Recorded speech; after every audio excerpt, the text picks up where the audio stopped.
Welcome back. Now that we've discussed the pitfalls that await an employer during the hiring process, we can talk about the actual hiring process.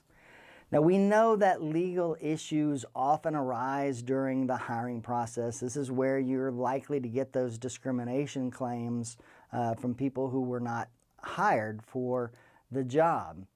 Now, the hiring process is divided into three components, three phases. And you should know these both for the test and for your future business career. These three phases are recruitment, information gathering, and selection before employment. And so we're going to be covering each of those three phases in turn. We know that the business manager who neglects the possibility of illegal issues in the hiring process could it wind up exposing your entire company to liability. Talking about negligence claims for disparate impact. Even if you have a screening device that you feel is necessary for the business, you have to be able to establish that there's no other screening device that would do the same thing without the discriminatory impact. So in this lecture, we're going to look at the legal implications of these three aspects of the hiring process. We start with this notion: employers can stumble over legal issues in recruitment. Recruitment is that phase where we are building our applicant pool. We are creating the pool from which we are going to pull those actual candidates, those who move from the pool to employee candidates. The pool is going to exist, and then we're going to apply the screening devices to those in the pool. Now, recruitment is regulated by both statutes and by the common law. We start with this idea that the law gives employers a lot of leeway in connection with their recruitment practices, meaning the law is going to give deference to an employer in knowing what provides the best applicant pool for the employer. That's sort of the viewpoint.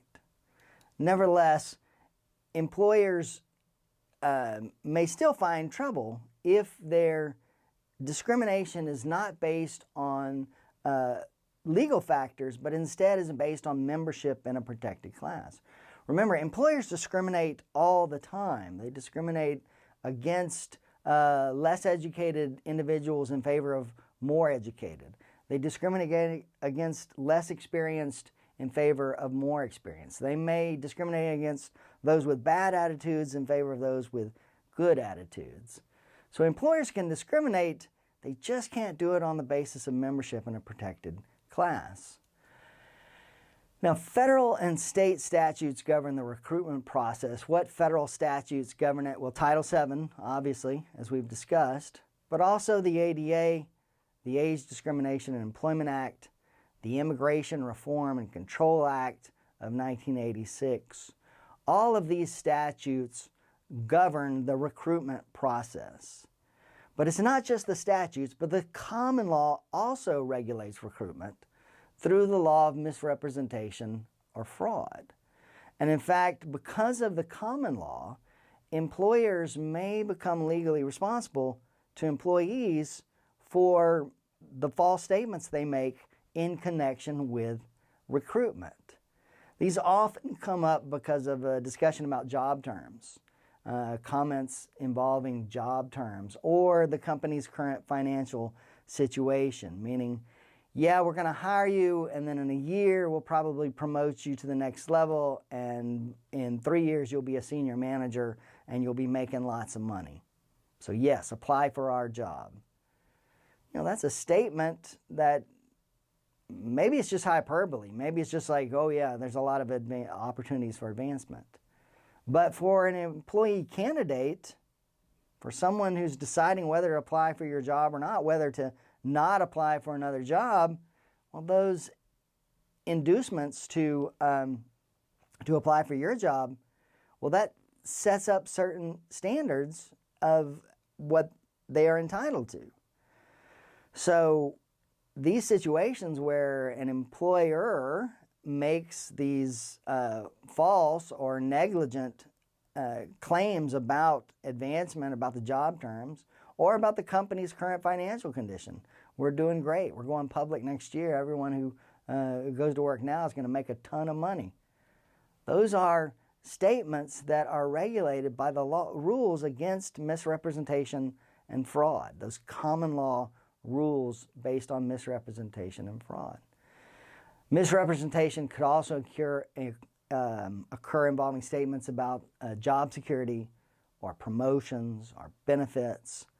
On your test, look for those situations where someone is making promises either that they know are not true, or they don't know whether they're true or not, but they want to make them anyway.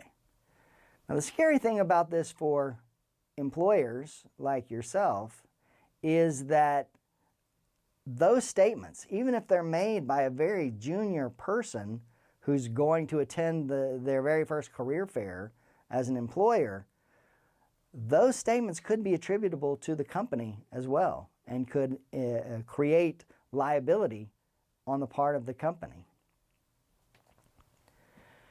In fact, it's not even enough that it's a false statement. If it's a false impression, could also lead to a claim of misrepresentation. So an employer silence could actually constitute misrepresentation if you are silent on an issue. Fraud in recruitment also occurs if the statements are used to discourage potential applicants from pursuing positions. You know, someone that you don't want to hire comes to you and wants to apply, and you say, the company's not doing well, we're not hiring this year, or, we're likely to lay off 10% of our employees in the next few months, but go ahead and apply. Well, those statements, even those negative statements, could also constitute fraud or misrepresentation.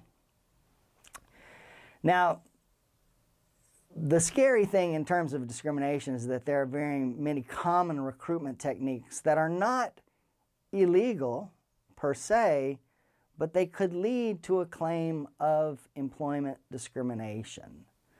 For instance, advertisements. That's pretty standard. Well, if you look at advertisements, oftentimes the ads from employers will say, XYZ company is an equal opportunity employer. Why are they saying that? Because they don't want you to construe anything in the ad as being aimed at excluding certain individuals. So the language of your advertisement could affect the size of your applicant pool, the makeup of your applicant pool. And so advertisements, which again are a very common means of recruiting employees, depending on the language, could lead to a claim of employment discrimination. Some employers don't advertise. They just rely on word of mouth recruiting. Well, what's the problem with that is that if you already have a racially or ethnically or sexually diverse workplace, then you're probably fine. But if your workplace is not balanced and you rely only on people that are interacting with your employees through word of mouth, then you're probably going to get a lot of applicants that look a lot like your current workforce. So word of mouth recruiting, not bad per se, but certainly could be construed as leading to a discriminatory claim. Nepotism, again, not wrong in itself. Nepotism involves the hiring of family, relatives of your employees that you've already hired. And nepotism can be very beneficial because this person that you're already is working for you has vetted this new candidate. It's the wife or the brother or the daughter or the son of the candidate, of the employee. Nepotism is not wrong, but again, if you have a situation in which you don't have a diverse workplace to start with, odds are that's not going to be fixed by depending on nepotism for your hires. So just something to be careful about. Promoting from within, again, nothing wrong with that. It makes a lot of sense for a lot of employers. You know this person, they've already worked for you, so of course you would consider them first. Only problem is that if your workforce is not diverse, then you are likely hiring from a pool of non-diverse employees. Venue recruiting, if you go to, say you interview at OU and OSU, go to their career fairs, well, you're going to draw from a predominantly white applicant pool because that's who goes there. It's a single-digit percentage of African Americans at OSU or OU. Therefore, not wrong in itself to go to those, but what you want as an employer is to have as big an applicant pool as possible. So therefore, if you're going to OU and OSU, then go to Langston's career fair as well. This is what the difference between affirmative action policies and diversity policies. Policies that are affirmative action are very closely regulated, but diversity policies are much broader. Why? Because all that means is we want the broadest applicant pool possible. And you as employers, when deciding on how you're going to recruit employees, should always focus on that. How do we get as broad an applicant pool as possible? Walk-in applicants, again, depending on where you're located in the city, could have this same issue. These are all screening devices of a sort. When you choose one of these recruitment techniques, then you are choosing to exclude certain individuals. Maybe not on purpose, but that's the way it works. Neutral solicitation as well. Again, none of these wrong by themselves, but you should think about it whenever you engage in any of these recruitment practices. When you collect resumes, understand that as soon as a person applies for a job, as soon as they click that button on the website or send an electronic resume through monster.com or something along those nature, as soon as that resume is sent, that person is entitled to the protection of the law. Meaning, if you are going to collect resumes, then hold on to all of them. If you are going to reject unsolicited resumes, then throw them all away.